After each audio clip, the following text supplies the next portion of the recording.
அப்படியா? கேக்குறேனேன்னு சொல்லி என்ன வேணும்னாலும் நீ பேசுவியா? அப்ப திடீர்னு எங்க இருந்து ஒரு பாம்பு வந்து துரோணாச்சாரியனுடைய பின்னாடி நின்னுக்கிட்டு இருந்துச்சு. அத பார்த்து மோக்ஷினி ரொம்ப பயந்து போயிட்டா. என்ன அதுக்கப்புறம் என்னன்னு சொல்லு. பின்னாடி என்ன, என் பின்னாடி புலி இருக்கா? எதுக்கு அவ்வளோ பயப்படுற அப்படின்னு பின்னாடி திரும்பி பார்த்தான். ஐயோ பாம்பு, ஓடு. ஐயோ பாம்பு பாம்புன்னு சொல்லி துரோணாச்சாரியனும் மோக்ஷினியும் திரும்பி கூட பார்க்காம ரொம்ப தூரம் ஓடிட்டாங்க. அவங்க காட்டுக்குள்ள ஆழமா போயிட்டாங்க.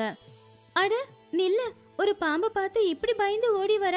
பாம்பை பார்த்து பயந்து இப்படி ஓடுறியே, நீ எல்லாம் ஆம்பளை தானா?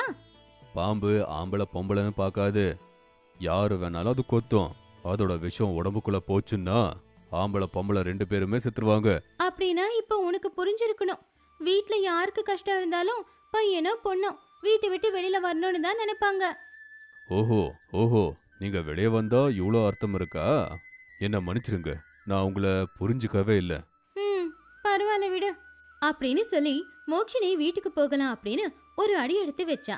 அப்படி ஒரு அடி எடுத்து வச்ச உடனேயே, அம்மா என்னாச்சு? என்னம்மா ஆச்சு? உனக்கு ஏன் சொல்லணும்?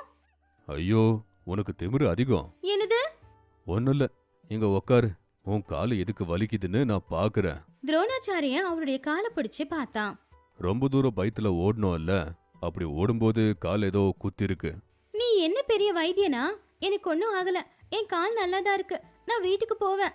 நீ ரொம்ப பலசாலின்னு எனக்கு தெரியும். கொஞ்சம் நான் சொல்றது கேளு. நான் உன்னை என் வீட்டுக்கு கூட்டிட்டு போறேன். நான் வைத்தியரா இல்லாம போகலாம், ஆனா எங்க அம்மா வைத்தியரு. உனக்கு பட்ட காயத்தை அவங்க குணமாக்குவாங்க. மோக்ஷினி யோசிக்க ஆரம்பிச்சா.